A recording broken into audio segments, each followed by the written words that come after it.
Hello everybody, welcome to this week's episode of NAWG, a history podcast, where I share underrepresented historical figures who changed life as we know it today. So if you're interested in all things history and representation, please like and subscribe. Be sure to click that little bell to enable notifications so you don't miss future episodes of NAWG. Alright, let's begin.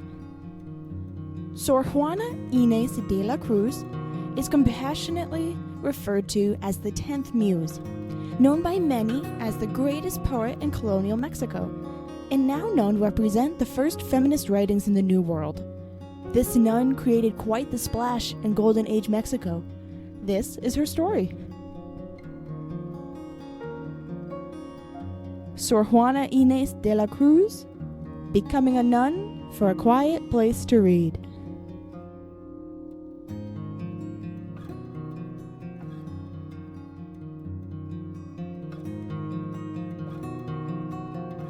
Juana was a gifted and brilliant little girl, excited and enamored by learning in all of its forms.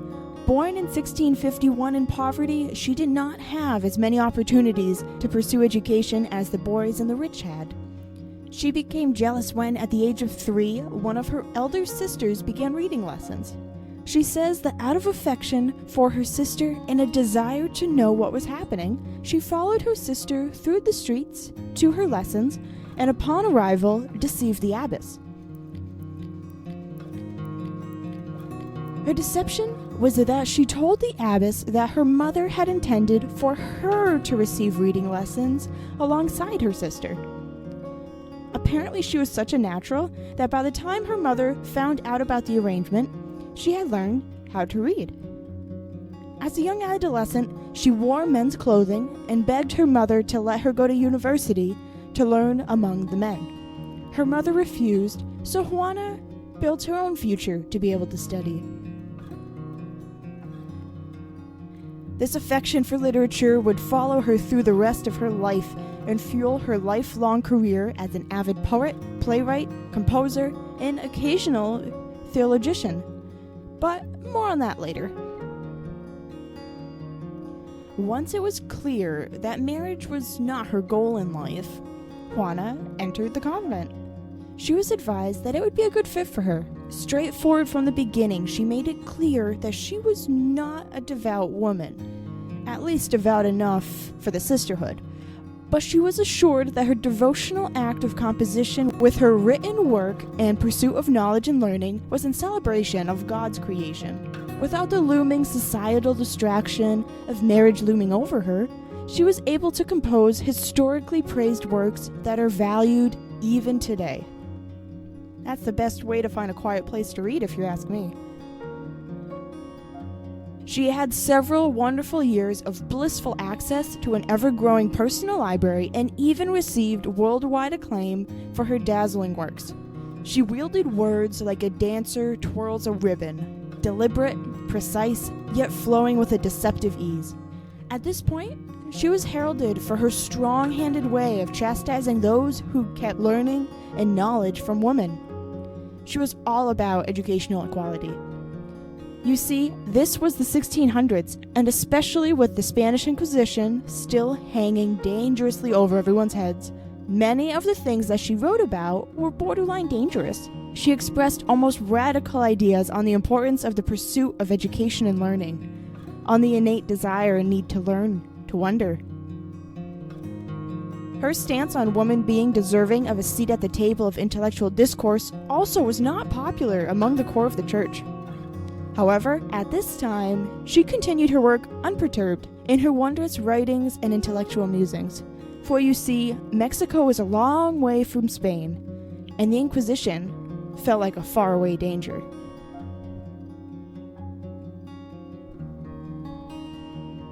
She was the pride of the abbey. Many traveled all over Mexico and from across the ocean from Europe to see her, listen to her readings, and engage in discourse with her. This, of course, was not preferable to some. Those in the church who wanted to exercise power over her were powerless to act, with the world being enraptured by her. And she was further protected by one other very important person. She was the prized pet of the Spanish viceroy and his wife, the vicereine. As you may recall, Juana was an exceptionally smart child, learning to read at the age of 3. As she aged through her preteen years, she studied Greek philosophy and was teaching younger children Latin as she entered her teenage years. Her self-taught education also included familiarity with the NAWG language, a language of the Aztecs that she wrote a handful of poems in. At the age of 16, her mother presented her to the court of the Viceroy, Marquis de Montser, where she would become lifelong friends with the Viceroy and his wife, Maria Luisa Manrique. At 17, the Viceroy organized an impressive panel made up of all the intellectual leaders and scholars known to Mexico at the time to test Juana's mind. They enthusiastically propelled question after question at her, aiming to test the limits of her knowledge of the known world. She didn't miss a single one. Whether the topic was geography or theology, all of that reading paid off, as she was publicly acknowledged for the brilliant genius that she was. For those unfamiliar, at the time, Mexico was still very much under the control of Spain. And with this control, there were 2 very important figures that represented Spanish interests in Mexico that would prove very influential to Juana's story and fate. One is the Archbishop, who represents the church. The other is the Viceroy with his wife, who act as the physical representative of the King of Spain. Representing his interest in Mexico gave the Viceroy an incredibly large amount of power and social leverage to wield as he so chose. In this case, he used his position to protect Juana from any menacing forces that wished her harm.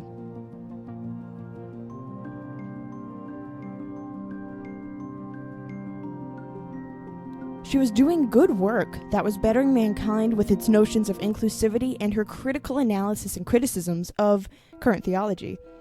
But certain members of the church certainly saw her success and work sacrilegious for their representation of women as deserving of intellectual pursuits such as education and other related fields, as well as the fact that her growing number of personal items suggested more interest in the secular than the expected spiritual existence of nuns. It's been suggested that Juana had the largest library in America, that she had a lovely collection with a wide range of topics and areas of study. They left her in danger. She was reading authors that no one in Spain would dare touch for fear of the Inquisition. It's been speculated that Juana may have been attracted to women. Where does this come from? Well, it has always been said that Juana had an incredibly personal and close relationship with Maria Luisa, the Vicereine. There are scores of personal visits recorded of the Vicereine staying with Juana. They would often discuss poetry, philosophy, and ponder the existence of woman on a man's earth. Juana, as you might very well have guessed, had many strong opinions on gender roles and the dominant position man held in global discussions of intellectual pursuits. There was also the matter of the very personal and very devotional poems that were addressed to the Vicereine by Juana de la Cruz. While initially not out of the ordinary, as it was common practice in Europe to write affectionately to one another in court, it later becomes a point of scrutiny on Juana's character as the church collects little bits of evidence to make a case against the pure intentions of Juana's soul. While affection and glamorous declarations were in vogue in high European society, the following is an excerpt of Juana writing to the Vicereine. Don't go, my darling. I don't want this to end yet. This sweet fiction is all I have. Hold me so I'll die happy, thankful for your lies. My breasts answer yours, magnet to magnet. Why make love to me, then leave? Why mock me? Now, I am certainly no expert on literary interpretations on Mexican poetry of the Golden Age, nor am I a scholar in interpersonal communications in Golden Age European courts, so I'll leave it up to you to make your own opinion on if that's a friendly, courtly correspondence between good friends, or if there's something more carnal at work. Just as a quick note, that's just one of several passages that can fall in this category. As time passes, The Vicereine becomes a mother, and her relationship with Juana waxes and wanes. But the Viceroy's court always stays true at Juana de la Cruz's side. The problem is, he can only protect Juana if he stays Viceroy. And as one can guess, during any period where the Inquisition is burning hot, that favors will change and positions will be reappointed. As Juana is receiving pressure from the court to recant her devious ways of secular intellectual pursuit, she is suddenly without protection, as the Viceroy suddenly loses the favor of the king, and he and her friend, the Vicereine, are suddenly shipped back to Spain. The only gift they can give Juana is to take her manuscripts and publish them in Spain before she is at the whims of the church. Having inadvertently made enemies throughout her entire career, suddenly standing alone and surrounded by a growing radicalism within the abbey, Juana loses all of her worldly possessions. For a woman with a gigantic library and a lifetime of notes and theories and learning, this is beyond devastating. This is your life's work. If it weren't for the kindness of the Viceroy in saving her best, most prized pieces, then those would be lost to the world. This happened in stages. First, she was barred from entering her library. Wax seals of the order affixed to prohibit her entry. Then, as the time and politics worked their influence, she eventually was forced to relinquish everything if she wanted to stay in their good graces. Some accounts say that her books were confiscated by the Archbishop. Others say that she was forced to, or of her own volition, sold all of her educational materials and donated the proceedings to the poor. Her mother falls incredibly ill during this time, and Juana de la Cruz is allowed to leave the grounds to go see her. There, Juana sees the last of her mother and is left all alone in the world as she returns to the abbey, returning to her shame. With her mother now passed, her old friend the Viceroy being only that by memory, she only has herself and her relationship with the abbey. She receives very strict and rigorous instructions on how she must become the Juana that God wants her to be. She naturally bucks against the suggestion that her lifelong love of poetry and writing was spent in a mindset of indulgence and gluttonous pride. But as she has nothing to study and no personal possessions to even consider her previous hobbies, she makes a pivotal declaration. She renounces her actions, going as far as to call herself the least deserving of God's love and that her actions are damnable and deserving of hell. The woman who is now known as the first feminist of the New World, brilliant mind who challenged patriarchal notions of available education and gender roles in domestic and public spaces, this vibrant force of life and learning, signs her declaration of a life of sin with the sign-off, I, the worst of all. As heartbreaking as that is, there are some scholars that suggest that this piece was written satirically. That being forced to make this position, that she used her wit to write a very professional piece, but with underlying elements of sarcasm. This might be able to be taken with a grain of salt that her spirit wasn't crushed, that she was still the witty Juana that we all grew to love. Tragically, Mexico at this time has been overrun by flooding and famine. A devastating and unyielding illness sweeps over the land, killing many and dealing a great blow to Mexico's people. Sadly, the Black Death reaches the confines of the abbey. Death and disease ravage the nuns, and since she so diligently committed to aiding to the sick, Sor Juana Ines de la Cruz dies soon after her declaration, having fully and completely submitted to the forces that forced her to lay her pen down, that forced her to settle into the role of a complacent woman who has no claim to intellect or desire to learn. It's tragic that the most important part in Mexican history would meet such a grueling and heart-wrenching fate. That she would go from being an international influence to a person with no choice other than to submit. She changed the course of history with her writing, affecting public perception and teaching everyone that women have a place at the table. That if we just let them pursue their interests with the freedom that men are allowed, that we as a species may outgrow our previous trajectories of growth and understanding. Though the conclusion to her story is tragic, her work lives on and continues to wow audiences today. She wrote with a quick wittedness that was uncharacteristic at the time and led to the likability of her craft. Her plays were comical and eloquent. Her poetry appealed to many audiences. Her contribution to Golden Age poetry in Mexico has awarded her the honor of being featured on Mexican currency. Juana was charismatic and was predisposed to make friends before she was forced to lose her writing and books. What could she have accomplished if she had been allowed to study and learn uninterrupted? Would she have died of the plague if she wasn't forced into the abbey life because marriage was the only other option available to her? We have beautiful and incredible work from what she was able to make despite her later barriers.